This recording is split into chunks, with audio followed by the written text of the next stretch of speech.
추수감사 주일입니다. 한 해를 하나님께서 돌보시고 인도하시고 또 입히시고 먹이신 은혜에 감사하면서 추수감사 주일로 그렇게 우리가 지키며 예배를 드리죠. 그런데 오늘 설교 제목이 여러분 어떻습니까? 없다, 없다, 없다예요. 추수감사절에 있다 해도 시원찮을 판에 제목이 없다, 없다, 없다입니다. 욥기를 묵상하고 또 우리가 나누면서 욥기가 그렇게 내용이 만만치 않다, 쉽지 않다라는 것을 여러분 다 느끼실 겁니다. 그래서 그런지 여러분 아침 묵상 영상을 예전보다는 많이 들으시더라고요. 그죠? 여러분 좀 더 들으십시오. 듣고 진리의 말씀이 무엇인지를 여러분 계속해서 고민하며 그렇게 나아갔으면 좋겠습니다. 우리 리더 모임 하면서도 욥기 정말 어렵다. 그게 공통된 생각인데 왜 좀 어려울 수밖에 없는가 하면 욥기의 문장은 시입니다. 시. 특별히 4장부터 해서 저희 끝날 때까지는 다 시문학을 취하고 있고, 여러분 이렇게 보시면 됩니다. 뮤지컬 배우가 독백하듯이 대사를 막 노래로 불러요. 여러분 그거 보면 때로는 좀 이해 못하는 문장들이 막 나올 때 있잖아요. 그것처럼 욥기가 좀 어려운 문장으로 이해하기 좀 어려운 시의 문학 양식을 그대로 가지고 있는 것이 특징이죠. 계속 욥의 그 고난 당함이라는 주제를 가지고 이야기를 하죠. 그래서 여러분 진리는 사실 쉽지 않습니다. 진리는 단순하지 않습니다. 진리는 단순하지도 않고 하나님의 나라의 역사도 단순하지 않습니다. 그러면 목사님, 진리는 정말 복잡습니까? 어렵습니까? 따라해 볼까요? 진리는 정교합니다. 여러분 머리가 아파서 병원 갔는데 의사 선생님이 그냥 보지도 않고 타이레놀 드세요. 소화가 잘 안 되는데 소화제 드세요. 그죠? 예를 들어 다리가 아픈데 진통제 드세요. 여러분 이렇게 진료를 하면 그 병원에 사람이 더 이상 갈까요? 안 갈까요? 안 가죠. 여러분 이런 거 여러분이 저를 찾아왔어요. 목사님, 요새 정말 재정이 너무 힘들어요. 재정이 너무 힘들어요. 제가 한마디 하는 거죠. 헌금생활 똑바로 하세요. 나가세요. 목사님, 정말 우리 가정에 관계에 위기가 있어요. 주일 예배나 똑바로 드리세요. 나가세요. 이렇게 제가 상담을 하고 처방을 해드린다면 여러분 어떤 생각을 할까요? 사람의 몸은 복잡하지만 정교합니다. 정교한 그 몸을 단순하게 설명하기도 하지만 우리가 단순히 그 몸을 전체를 이해하기가 어렵듯이 정교한 진리는 왜 정교해야 합니까? 어떠한 공격에도 무너지지 않아야 되기 때문에 진리는 정교합니다. 그 정교한 진리를 지금 욥과 욥의 친구의 대화를 통해서 우리에게 알려주고 있는 거죠. 우리는 욥기 12장부터 14장까지 말씀을 살펴봤는데 연속해서 봤는데 어떤 내용이었습니까? 1차적으로 욥의 3명의 친구들이 욥이 당하는 그 고난의 원인을 뭐라 그랬습니까? 죄 때문에 그렇다. 그리고 욥이 그것이 아니다라고 계속 항변하는 말을 그 말 때문이라도 너는 더 지금 뭘 당하고 있다? 고난을 당하고 있는, 죄를 짓고 있는 중이다라고 그렇게 욥을 책망하고 권면하고 있는 장면을 공부했고, 거기서 12장부터 14장까지 이제 욥의 세 친구의 대화의 마지막 결론과 같은 12장과 14장까지를 우리가 살펴봤죠. 그러니까 욥은 이런 거예요. 나는 아무리 봐도 나의 이 고난은 나의 죄로부터 시작된 것이 아닌 것 같다.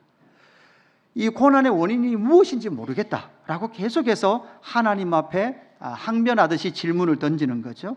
여러분 욥이 지금 의롭다고 하신 것은 무엇 때문에 그렇습니까? 하나님이 의롭다고 하셨어요. 그렇게 불러주셨어요.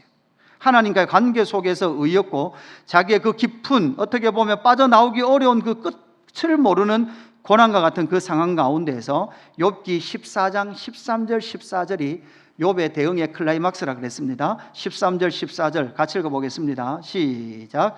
주는 나를 소홀에 감추시며 주의 진노를 돌이키실 때까지 나를 숨기시고 나를 위하여 규례를 정하시고 나를 기억하옵소서. 장정이라도 죽으면 어찌 다시 살리까? 나는 나의 모든 고난의 날 동안을 참으면서 풀려나기를 기다리겠나이다. 아멘. 여러분 욥은 이 고백을 통해서 차라리 죽는 것이 낫다라고 그렇게 고백하죠. 죽는 것이 낫겠지만 그럼에도 불구하고 나를 숨기시고 내가 정한 기한이 됐을 때 나를 기억하시고 나를 이 죽은 것 같은 고난에서 나오게 해 주십시오라고 말하고 있는 이 구절이 여러분 뭐의 모티브라 그랬습니까? 예표라 그랬습니까? 예수 그리스도의 십자가의 죽으심과 부활의 모티브로 그렇게 우리는 읽어낼 수 있어야 하는 것이죠.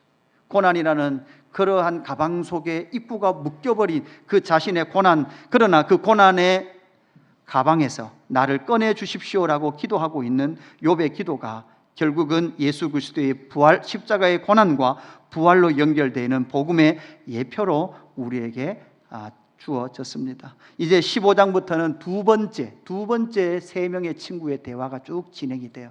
근데 뭐 이게 목사님들의 이제 설교를 이렇게 뭐 이제 공부하고 같이 참교를 하다 보면 뭐 제가 송태근 목사님 설교도 자주 듣지만 송태근 목사님도 설교를 14장, 욥기 14장까지 하고 어디로 가는가 하면 저 마무리로 바로 가버려요.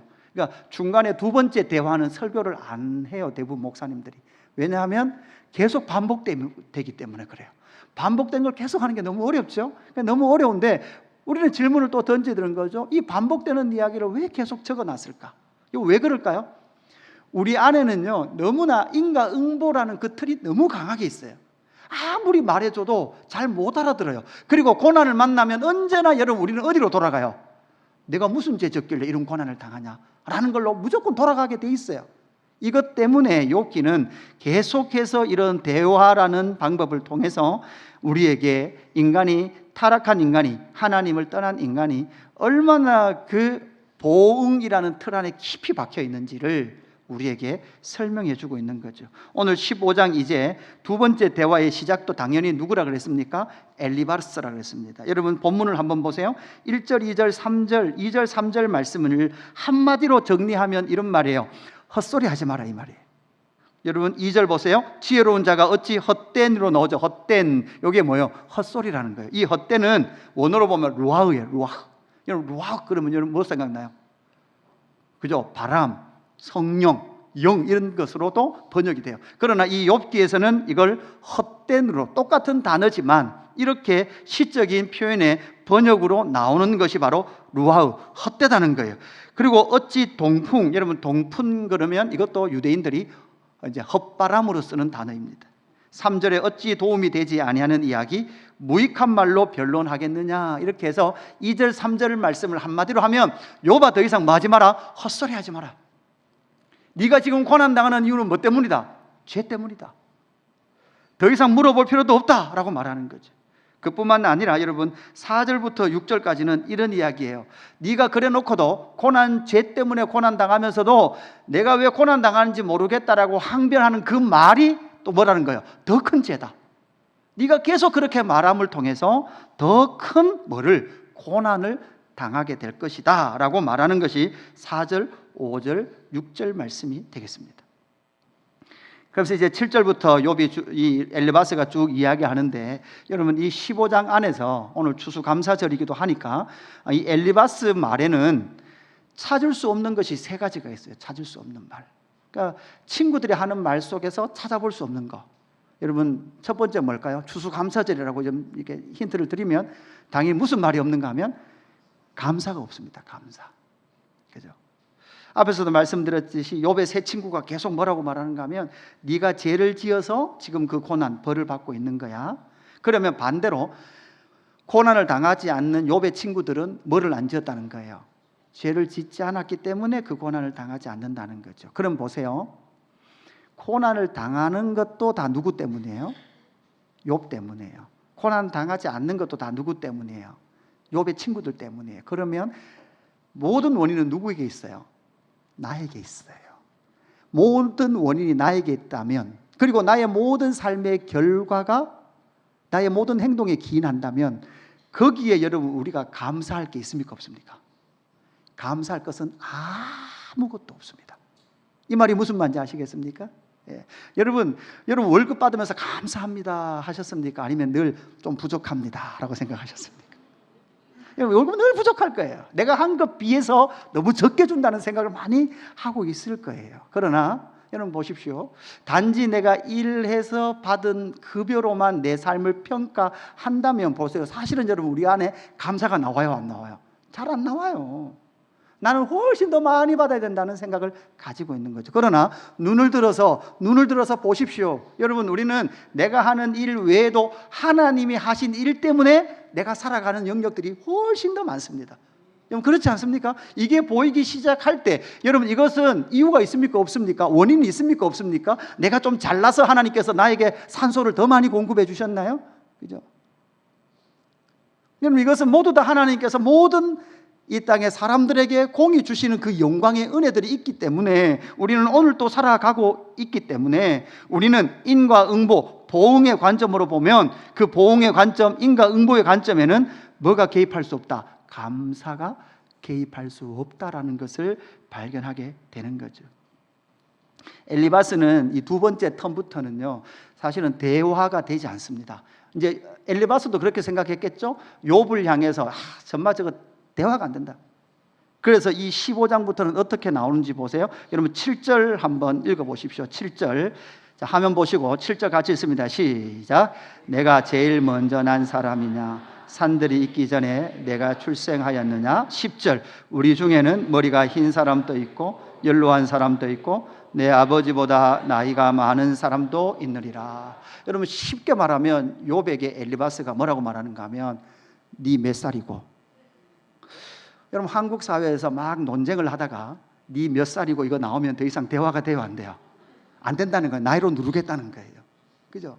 그러니까 지금 이건 엘리바스의 논점 일탈의 오류예요. 좀 청년들 논리학에서 이거 나오는데 논점 일탈의 오류를 범하고 있는 거예요. 누가? 엘리바스가. 지금 대화가 안 되니까 뭐로 밀라는 거예요? 민증 까라는 거예요. 내가 더 오래 살았다는 거예요. 내가 더 많은 것을 경험했다는 거예요. 그걸로 지금 욥을 누르려고 하는 거죠. 그뿐만 아니라 여러분 11절 말씀도 같이 한번 읽어볼까요? 11절 시작. 하나님의 위로와 은밀하게 하시는 말씀이 내게 작은 것이냐? 이렇게 번역했는데 하나님의 위로와 온유하게 하시는, 여기 은밀하게 하시는, 여기 온유하게 하시는 게 더 좋은 번역입니다. 하나님의 위로와 온유하게 하시는 말씀이 내게 작은 것이냐? 이렇게 딱 말하는 순간 여러분 가만히 보세요. 엘리바스가 하는 말은 지금 이 하나님의 위로와 은밀하게 하시는 말씀을 누가 해주고 있는 거예요? 지금 엘리바스와 세 친구들이 해주고 있는 말이에요. 그런 의미가 된단 말이에요. 그러니까 그 세 명의 친구들이 하는 말이 곧 누구의 말이에요? 하나님의 말이란 말이에요. 그러니까 하나님의 말씀을 듣고도 너는 지금 하나님의 말씀을 뭐로 여기는 거예요? 작게 여긴다. 이렇게 말하고 있는 거죠. 결국은 그들은 규범적 신앙 안에서 감사가 개입할 수도 없는 그 속에서 그들은 논점의 일탈, 나는 나이가 많다, 그리고 내가 하는 말이 곧 누구의 말이다? 하나님의 말이다. 이렇게 지금 뭐로? 나이와 영적인 신령함으로 그냥 지금 누구를 겁박하고 있는 거예요? 욥을 겁박하고 있는 거예요. 여러분 그런 의미에서 여러분 때로는 목회를 해보니까요, 때로는 이게 더 효과적일 수도 있겠다라는 생각을 할 때가 있어요. 목사 말 안 들으면 이런 벌 받습니다. 이런 거 막 갖고 와가지고 막. 그죠? 그러나 그것은 성경이 가르치는 가르침이 아닌 거죠. 의가, 욥의 의로움이 하나님과의 관계에서 의로움이라면 여러분 감사도 여러분 뭘까요? 감사도 여러분 하나님과의 관계에서 감사합니다. 여기서 우리가 오늘 또 깨달아야 되는 게 있는데, 여러분 오늘 감사헌금 준비하셨죠? 감사헌금 하셨죠? 추수 감사헌금 하셨죠? 여러분 하시면서 무슨 마음으로 하셨습니까? 사실 여러분 하나님께서 우리에게 하신 그 일에 대하여서 감사로 표현한다면 돈으로 다 표현할 수 있습니까? 여러분이 하신 헌금은 얼마 하신지 모르겠지만 제가 가서 이따가 점심시간에 한번 확인해 갈게요. 여러분이 한 헌금의 금액만큼이 여러분의 감사라면, 또한 솔직히 여러분 감사헌금을 많이 하신 분도 있을 거예요. 많이 하시면서 솔직히 여러분 또 어떤 마음도 뒤에 이렇게 석 우리는 배워서 알고 있습니까? 내가 헌금을 많이 하면 하나님께서 30배, 60배, 100배로 채워줄 것에 대한, 그래서 혹시 경제적 어려움을 만나면 내가 헌금 생활 그렇게 열심히 했는데 하나님은 왜 나에게 부유함을 주시지 않습니까? 라고 돌아가는 게 여러분 뭐라고요? 그게 인간이라고요. 인간, 하나님을 떠난 인간이 기본적으로 가지고 있는 뭐예요? 그 보응의 틀을 가지고 지금 욥의 세 친구는 이야기를 하고 있는 것이죠. 그러면 또 이런 질문이 던질 수 있습니다. 그럼 목사님, 욥은 하나님께 감사한 적 있습니까? 욥은 욥기부터 쭉 여러분 우리가 묵상했지만 욥이 진짜 그 고난 속에서 하나님을 감사할 때가 있었습니까? 그런 내용이 나오지 않아요. 근데 중요한 건 여러분 뭔가 하면 지금 욥은 하나님을 뭐로 대하고 있는 거예요? 인격적인 분으로 대하고 있다는 게 핵심이에요. 그냥 고난을 주시면 고난이 있다, 내 죄 때문에 그렇다 싶으면 그냥 하나님 앞에 108배하고 회개 기도하고 그 고난을 그냥 끝내라, 이게 아니라 자기 안에서 이해할 수 없다면, 이해할 수 없는 고난이라면 이해할 수 없다라고 살아계신 그분께 뭐 하고 있는 거예요? 욥은 질문을 하고 있는 거예요. 예수님께서 이 땅에 오셔서 사역하시며 그의 공생애를 살아가시면서 많은 기도를 하셨겠죠. 왜? 습관을 쫓아 기도를 하셨으니까. 그러나 예수님의 기도의 내용들, 그뿐만 아니라 예수님의 공생애 속에 예수님께서 하나님 앞에서 감사합니다라고 표현했던 내용들이 복음서에 많이 나올까요? 안 나올까요? 그뿐만 아니라 복음서 안에 예수님께서 감사라는 단어를 다룬 것이 많이 나올까요? 안 나올까요? 여러분, 거의 나오지 않습니다. 예수님께서 하나님 앞에 기도할 때도 감사합니다라고 하나님 앞에 감사했던 것은요, 사실 두 군데밖에 없어요. 두 군데. 마태, 마가, 누가, 요한복음 중에 두 군데밖에 없어요. 예수님께서는 하나님께 늘 감사해야 되잖아요. 우리는 기계적 감사, 늘 감사해야 되잖아요. 근데 그 감사한 그 장면이 두 군데 나오는 거예요. 누가복음 10장 21절부터 보세요. 그때 예수께서 성령으로 기뻐하시며 이르시되 천지의 주제이신 아버지여, 이것을 지혜롭고 슬기 있는 자에게는 숨기시고 어린아이들에게는 나타내심이 감사하나이다 옳소이다. 이렇게 된 것은 뭐라고요? 아버지의 뜻이니이다. 그러니까 예수님께서 하나님 앞에 감사할 때 특징이 뭐예요? 아버지의 뜻이 이루어질 때에 예수님 뭐 하시다는 거예요? 감사하시다는 거예요. 누가복음 22장 17절, 예수님께서 잡히시기 전날 제자들에게 이 잔과 떡을 나눠주시면서 하신 말씀이죠. 이에 잔을 받으사 감사기도 하시고 이르시되 이것을 갖다가 너희끼리 나누라. 19절, 또 떡을 가져 감사기도 하시고 떼어 그들에게 주시며 이르시되 이것은 너희를 위하여 주는 내 몸이라. 너희가 이를 행하여 나를 기념하라 하시고. 결국 여러분, 잔과 떡을 나눌 때 예수님은 하나님께 뭐 하셨다고요? 감사하셨다는 거예요. 이 말은 무엇입니까? 복음 안에서는요, 인과 응보가 해석되지 않습니다. 보응이 해석되지 않습니다. 여러분, 우리의 진짜 감사는 어딜까요? 하나님의 뜻이 내 삶 가운데 이루어질 때, 그리고 그 이루어지게 하신 그 하나님이 살아계시고 나와 관계를 맺고 계시다라는 그 은혜 속에서, 그 관계 속에서 언제나 우리는 하나님 앞에 감사라는 고백이 올려드려지게 된다라는 사실을 우리에게 말씀해 주죠.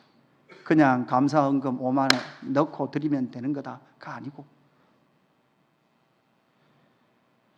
다니엘 기도를 하고 있잖아요. 그 다니엘 기도가 끝나고 나면 저녁에 아내랑 같이 이렇게 대화를 해요.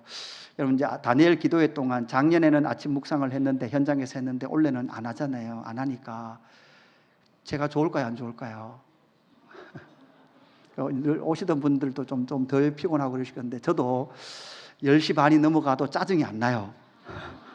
짜증이 안, 너무 이렇게 대화를 하고 싶고 그러니까 대화를 하는데, 아내가 은혜를 받고 이렇게 와서 이렇게 이야기하더라고요.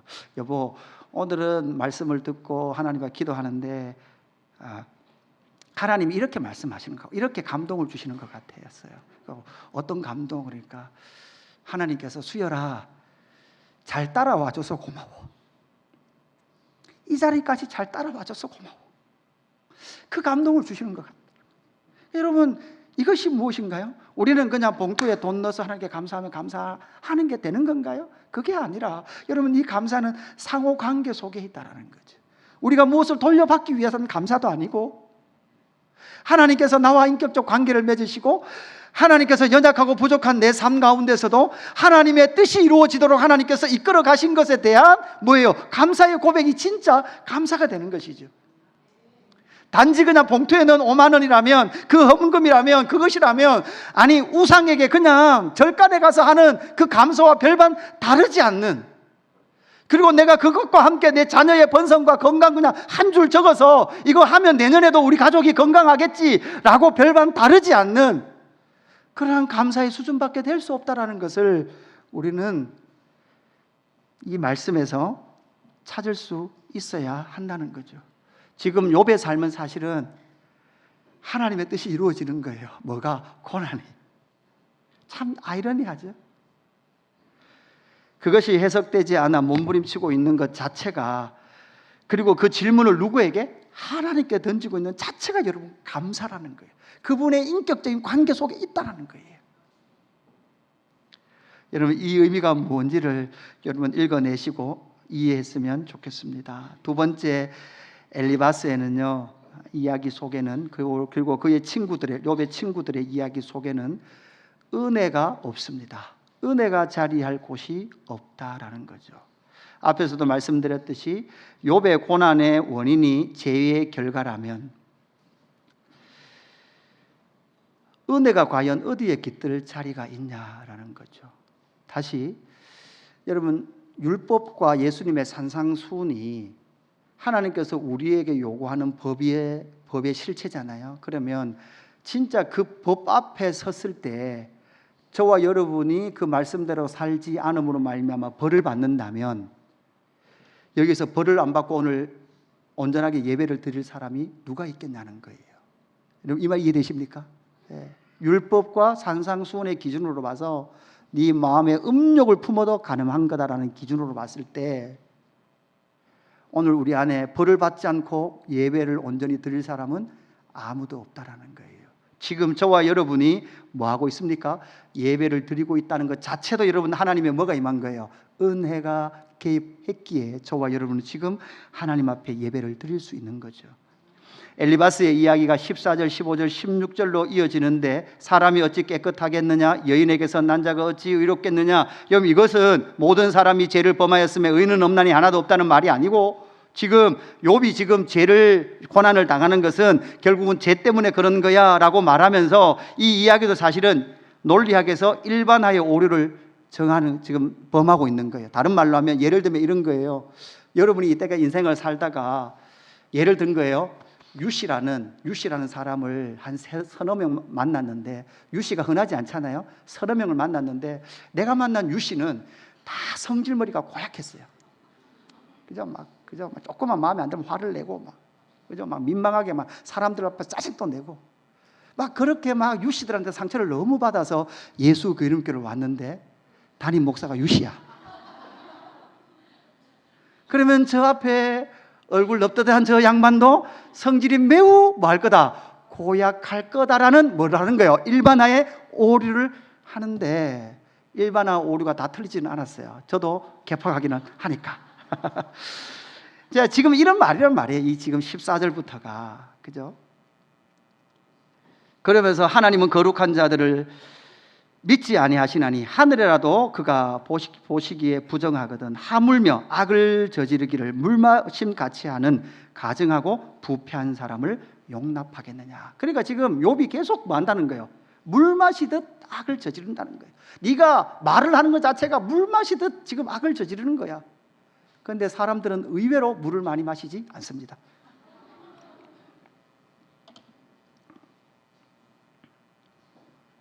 여러분 욥기 전반부에서 하나님 앞에 제사를 드리죠. 희생 제사 번제를 드립니다. 또 번제를 드리는데, 여러분 욥기 시작이 제사로 시작되거든요. 여러분 여기서 우리가 알아야 될 것은 무엇인가? 어떤 의미인가 하면, 욥의 자녀들이 잔치를 밤새 벌리고 나면 그 다음 날 자녀를 위해서 욥이 뭐를 했죠? 제사를 드렸죠. 번제를 드렸죠. 이 말은 욥의 자녀들도 죄 지을 가능성이 있다 없다? 있다. 언제나 죄 지을 가능성이 있기에 그 죄인은 뭘 통하지 않고는, 재물의 피 흘림을 통하지 않고는 하나님께로 나아갈 수 없다라는 믿음이 욥을 굳게 붙들고 있었다는 사실이죠. 그래서 욥은 언제나 그러한 하나님의 은혜, 내 죄만과 내 존재 자체를 가지고 하나님께 나갈 수 없다라는 것을 분명히 알았고, 그 짐승의 죽음, 대속의 은혜를 통해서 하나님께로 나갈 수 있다라는 것을 믿음으로 말미암아, 여러분 아마 이건 우리가 구약의 교리와 신약의 이런 복음의 교리와 함께 연결했을 때 그렇게 설명이 가능하다는 거예요. 그죠? 그것을 통하여 하나님은 욥을 어떻게 본 거예요? 의롭다고 보신 거죠. 의롭다 불러주신 거죠. 그렇기 때문에 욥의 삶 가운데는 언제나 은혜가 있었고, 사실 지금 이 고통 속에서도 지금 욥은 뭐 하는 거예요? 하나님 앞에 사실은 은혜를 구하며 나아가고 있는 거죠. 어디에 나옵니까? 욥기 10장 11절 12절 보시면 이렇게 말합니다. 피부와 살을 내게 입히시며 뼈와 힘줄로 나를 엮으시고 생명과 은혜를 내게 주시고 나를 보살핌으로 내 영혼을 지키셨나이다. 욥이 지금 이렇게 이야기할 때 욥은 지금 욥의 손에는 뭐가 들려 있어요? 깨진 그릇, 그 날카로운 걸 들고 있죠. 그래서 피부로 뭐 하고 있는 거예요? 긁고 있는 거예요. 뭐가 다 보이도록, 힘줄이 보이도록, 뼈가 보이도록 긁으면서 피부와 살을 내게 입히시며 뼈와 힘줄로 나를 엮으시고 생명과 은혜를 내게 주시고 나를 보살핌으로 내 영을 지키셨나이다. 이렇게 고백할 때 사실은 욥 속에는 생명이 끊어진 것 같은 고통 속에서도 욥이 진짜 고대하는 것은 뭐라는 거예요? 하나님의 은혜라는 거예요. 복음서로 와봅니다. 여러분, 복음서에는 은혜라는 단어가 얼마나 나올까요? 마태, 마가 복음에는 아예 없습니다. 누가 복음에만 예수님께서 은혜라는 단어, 직접적인 단어를 2번 사용하시거든요. 요한복음에도 많이 나오지 않습니다. 그런데 요한복음 1장 14절 16절에서 이렇게 말하죠. 말씀이 육신이 되어 우리 가운데 가심에 우리가 그의 영광을 보니 아버지의 독생자의 영광이요 은혜와 진리가 충만하더라. 여러분, 은혜와 진리가 충만하는 게 사실은 쉽지 않습니다. 이게 사실 논리적 모순이 있어요. 진리가 충만하면 은혜가 충만할 수 있을까 없을까요? 없습니다. 여러분, 아이들을 정확하게 매로 잘못한 걸 탁 매를 대기 시작하면 그 속에 은혜가 별로 있어요 없어요? 잘 없어요. 근데 독특하게도 우리 주님은 은혜와 진리가 충만하고 16절에 가니까 우리가 다 그의 충만한 데서 받으니, 여기서 뭐가 나와요? 은혜 위에 은혜를라로 바뀌어요. 참 독특하죠. 은혜와 진리와 은혜가 이 16절로 오면 우리에게 그 은혜가 진리가 부어짐을 통하여 우리는 은혜 위에 은혜다 이렇게 고백하고 있죠. 이 말은 무엇입니까? 예수 그리스도 자체가 여러분 무엇입니까? 은혜입니다. 예수 그리스도가 우리에게 주신 것이 은혜라는 거죠. 그래서 신약의 성도는 그 모든 고난을 우리 주 예수 그리스도를 통하여 해석이 가능해져야 되는 거죠. 로마서 3장 23절 모든 사람이 죄를 범하였음에 하나님의 영광에 이르지 못하더니 그리스도 예수 안에 있는 성령으로 말미암아 하나님의 은혜로 값없이 의롭다 하심을 얻었다라고 할 때, 여러분 저 값없이, 이 값없이는 보응의 틀에서 해석이 됩니까 안 됩니까? 안 된다는 거예요. 뭔가 주고받아야 된단 말이에요. 여러분, 주고받는 개념에서는 절대 뭐가 개입할 수 없다? 은혜가 개입할 수 없다라는 것을 우리에게 말씀해 주는 거죠. 하나님께서 예수 그리스도를 주셨습니다. 그리고 하나님께서 하나님의 뜻을 이루신 줄로 믿습니다. 여러분, 내일 아침에 세 번째 없는 걸 살펴볼 거예요. 30절에서 35절까지 가면요, 이제는 엘리바스가 완전히 저주를 퍼붓습니다. 거기 보면 가지 이야기를 계속해요. 가지가 없다. 여러분, 구약에서 가지는 뭘 상징합니까? 자식이 없다는 거예요. 그러면서 결정적으로 경건하지 않은 자는 자식이 없다. 이렇게 너무나 모든 것의 부재를 어디에 갖다 맞춥니까? 인간의 행동에다가 갖추는 거예요. 맞추는 거예요. 그러면 저도 자녀가 없잖아요. 우리 집도. 그럼 우리 집은 경건하지 않음을 통하여 하나님께서 자식을 주지 않았다. 이런 결론밖에 되지 않는 것. 여러분, 이게 인간이 만들어내는 뭐라고요? 종교적 틀이라는 거예요. 하나님의 깊으신 뜻이 있다고요. 우리가 다 모르는 하나님의 주권이 있다고요. 설명 불가합니다. 때로는 다 이해 불가합니다. 어떤 분이 막 그러면서 한 번씩 그래요. 에이, 목사님 애기 없어도 괜찮습니다. 자녀 없어도 쥐가 뭔데 내보고. 내가 괜찮은지 안 괜찮은지 지가 어떻게 안다고. 남에 대해서 그렇게 여러분 함부로 말할 수는 없습니다. 그렇다고 해서 뭐를 안 해서 그런 것도 아닙니다. 우리는 다 모릅니다. 그래서 언젠가 주님 만나면 물어보고 싶은 마음도 있겠죠. 그것이 저와 여러분의 삶 가운데 날마다 하나씩 남아있을 거예요. 그러나 물어볼 수 있다는 그것이 여러분 뭐예요? 인격이에요. 그래서 좋은 거예요. 그래서 감사가 있는 거예요. 그래서 은혜가 있는 거예요. 여러분 절대 여러분 기계적인 감사, 기계적인 은혜, 그것은 성경이 가르치는 것이 아닙니다. 여러분에게는 예수 그리스도가 어떤 은혜로 역사하셨습니까? 그리고 여러분 그 은혜에 여러분 어떻게 반응을 하고 계십니까? 다니엘 기도회의 강철호 목사님, 2부 때는 영상을 안 보는데요, 여러분 그분 기억나시는 분들 계실 거예요. 그분이 북한에서 탈북해서 한국에서 목회자가 됐는데요, 그 여정 가운데 정말 하나님께서 많은 은혜를 주셨지만 정말 마지막에 어려웠던 건 무엇인가 하면, 목사님들이 북한 정권 용서하라고, 김정은 용서하라고 그럴 때 자기 안에 불 같은 게 올라오더래요. 내가 왜 용서해야 되냐고, 너무 용서를 쉽게 말하는 거 아니냐고. 그 목사님이 그 말씀을 하시는데 그 모습 속에서 꼭 욥이 보이더라고요. 왜라는 그 질문. 우리는 하나님 앞에 왜라는 질문이 불경건해 보이지만 욥은 인격이신 주님 앞에 그 질문을 던지며 새 친구의 말 속에는 감사도 은혜도 개입할 수 없는, 복음이 역사할 수 없는 그 자리가 아니라 은혜와 감사와 은혜가 역사하는 그 자리로 저와 여러분을 예수님을 통하여 이끌어 가셨다. 여러분 그 사실을 믿는 저와 여러분의 삶, 신앙의 여정이 되기를 주님의 이름으로 축복합니다.